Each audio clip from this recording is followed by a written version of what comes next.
একজন মাঝে মাঝে ঘুরছে, আর এক পাগল এসে জিজ্ঞেস করছে, ঘুরছো কেন? ঘুরবো না, আগামীকাল কোরবানির দিন, গরু তালাশ করতেছি, গরু পাচ্ছি না, বাজারে টাজারে ঘুরলাম, আবার আর এক বাজারে যাচ্ছি। আরে বাজারে বাজারে গরু কেন? মাঠে কত গরু আছে, একটা ধরে জবাই দিলেই তো হয়। লোকটি বলছে, দেখো পরের গরু জবাই দিলে তা তো গোনা হবে। কয় না, তুমি অঙ্ক বোঝো না। গরু জারি হোক, কোরবানির দিনে গরু জবাও যদি করো তাহলে সব তো একটা হবে। কোরবানি উপলক্ষে জবাও করছে, একটা সব পাবা না? তো কোরবানির জন্য একটা সব হবে, আর চুরির জন্য অবশ্যই একটা পাপ হবে। কোরবানি যখন দিবা তো কোরবানির সব আর চুরির পাপ ভগ্নাংশের মতো কাটাকাটি হয়ে যাবে, গোশত খাবা ফাও। তো মানুষের অবস্থা তো তাই হয়েছে।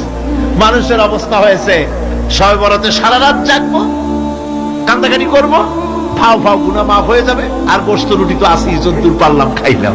পরের দিন ডু ফুর্তি, নো চিন্তা। নাউযুবিল্লাহি মিন যালিক।